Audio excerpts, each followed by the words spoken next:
guys, welcome back to my channel. This is Rose of Karaoke Franco family.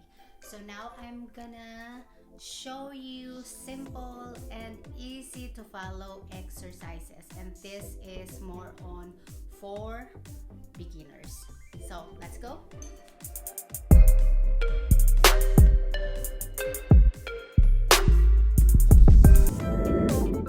First exercise is ski jump. Put your legs together, bend your knees a little bit, jump side to side while swinging your arm. Make sure your back is straight.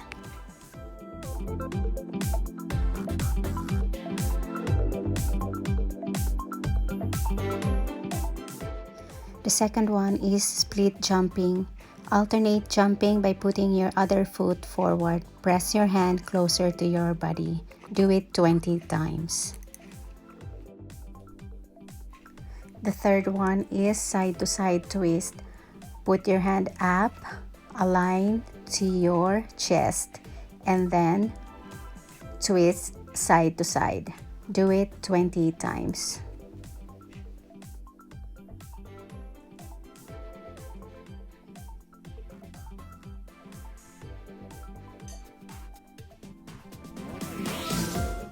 The fourth one is high knee jump. Simply raise your leg up and then touch your both hands underneath your leg. Make sure to engage your core and then repeat this 20 times.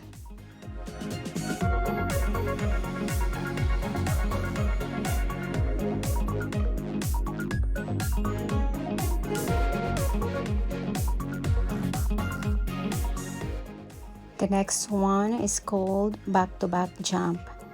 Just jump forward and then face to the other side and then jump again. Repeat it for 20 times.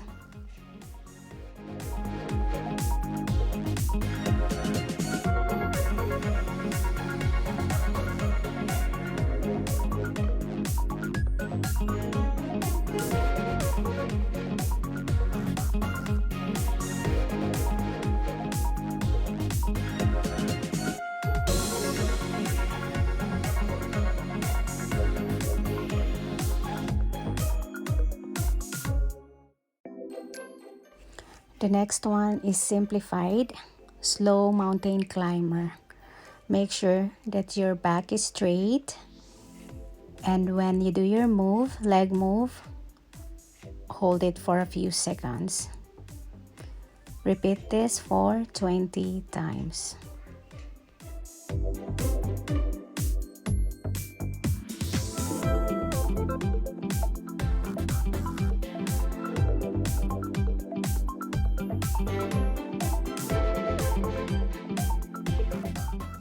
The next one is scissor kick.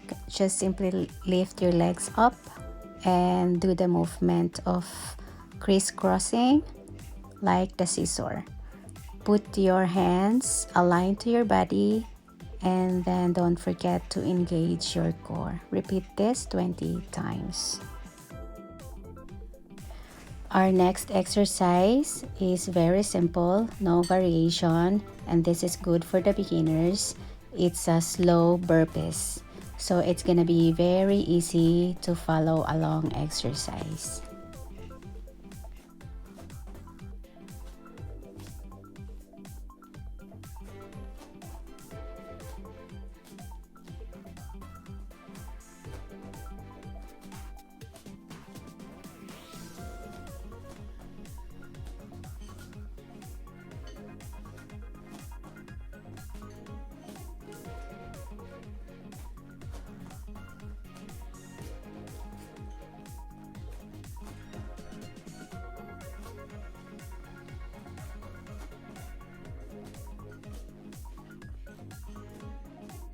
Our next exercise is also simplified. It is the Flutter Kicks.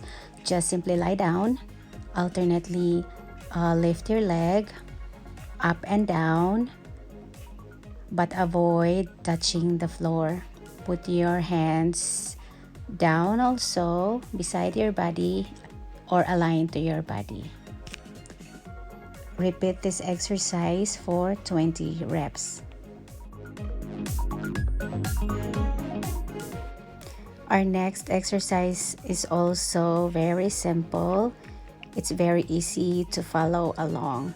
So just step back alternately, and then don't forget to put your hands together, aligned to your chest. Repeat this exercise for 20 times.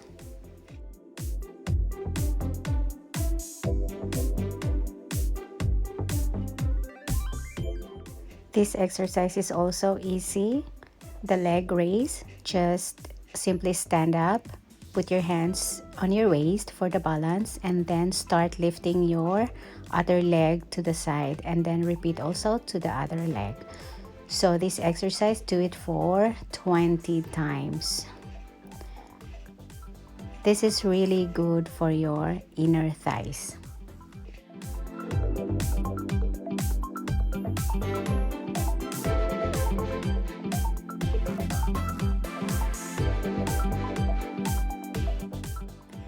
And last but not the least, donkey kick. This is a really good exercise if you are planning to always activate your glute. It is really good, and this is one of my favorites. So hope you like it, guys. So this is our last exercise.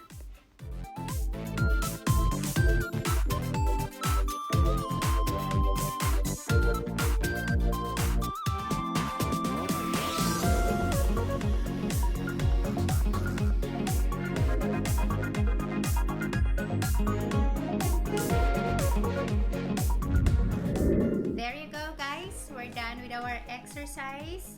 Simplified, no variation, and easy to follow along exercises.